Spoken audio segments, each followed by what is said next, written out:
Shalom Ibu Bapak yang terkasih dalam Tuhan. Salam jumpa dimanapun Bapak Ibu berada dan dalam situasi apapun. Malam ini biarlah hati kita selalu terbuka, merindukan saat-saat berjumpa dengan Tuhan, terus dikuatkan dan dibaharui oleh firman-Nya. Dan sebelum itu mari kita berdoa. Bapa di sorga, kami bersyukur hari ini Engkau menjaga, Engkau melawat kami. Berbagai peran penting telah Tuhan izinkan kami perankan. Dan saat ini kami merindukan Engkau berbicara lagi kepada kami melalui firman-Mu. Dan kiranya Roh Kudus memampukan kami untuk terus mengerti dan mengenal apa yang Tuhan mau ajarkan dalam kehidupan kami. Berfirmanlah, ampuni dosa kami. Di dalam nama Tuhan Yesus kami berdoa. Amin. Ibu Bapa yang baik dan yang dikasihi Tuhan, firman Tuhan menyapa kita pada malam ini yang terdapat dalam Injil Matius pasal 28 ayat 18 sampai ayatnya yang ke-20. Yesus mendekati mereka dan berkata, "Kepada Aku telah diberikan segala kuasa di sorga dan di bumi. Karena itu pergilah, jadikanlah semua bangsa muridku dan baptislah mereka dalam nama Bapa dan Anak dan Roh Kudus. Dan ajarlah mereka melakukan segala sesuatu yang telah kuperintahkan kepadamu. Dan ketahuilah, Aku menyertai kamu senantiasa sampai kepada akhir zaman." Dari bacaan ini kita mempelajari, menyimak pesan atau tema yang mengatakan menjadi salah satu mata rantai di dalam misi Allah. Saudaraku yang baik dan yang dikasihi Tuhan, Yesus menghendaki supaya setiap orang dari segala suku bangsa di bumi menjadi pengikutnya. Jadi ia memberikan perintah kepada kita, kepada muridnya, untuk menjangkau dan memuridkan mereka. Kita terpanggil untuk mengobarkan pemuridan dimanapun kita berada.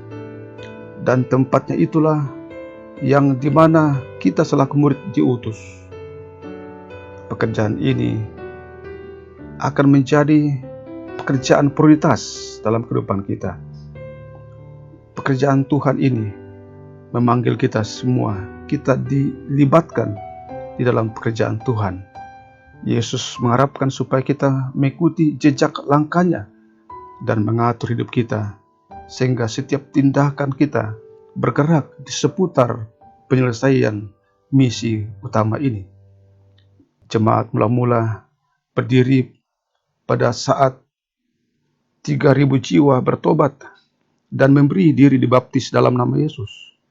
Ini diceritakan dalam Kisah Rasul pasal 2. Pada tahun 100 Masehi, dalam perkiraan terdapat 20.000 jiwa yang bertobat dan menjadi pengikut Kristus.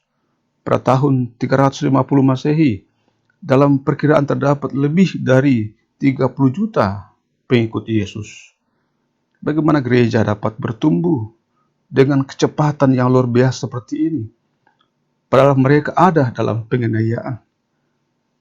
Karena para pengikut Kristus mula-mula melihat bahwa membuat murid adalah kewajiban.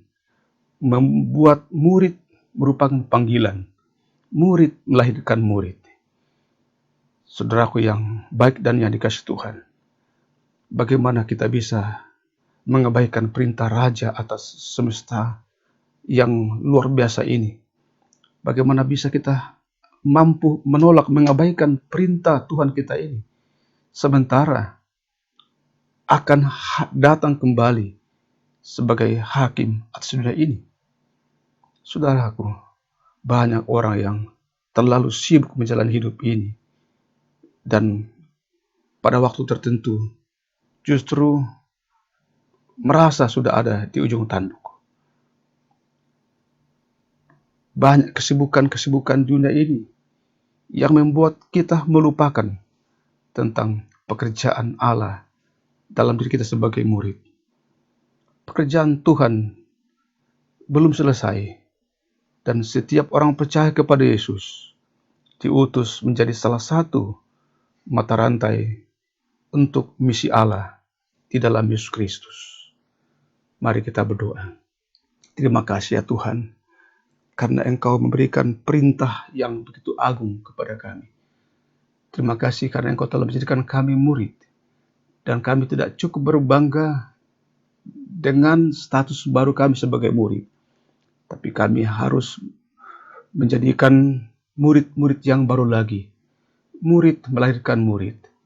Dan biarlah di tempat di mana kami bekerja dan melayani, di sana kami melakukan sebuah pemuridan, menjangkau jiwa-jiwa, membawa begitu banyak jiwa mengiringi Dikau. Tidak ada yang mustahil dalam pekerjaan Tuhan. Jemaat mula-mula dalam situasi yang sesungguhnya menghadapi berbagai macam penganiayaan. Tapi misi ini tidak bisa dihambat oleh penganiayaan atau tantangan-tantangan lainnya. Karena itu, ya Tuhan, beri kami hikmat.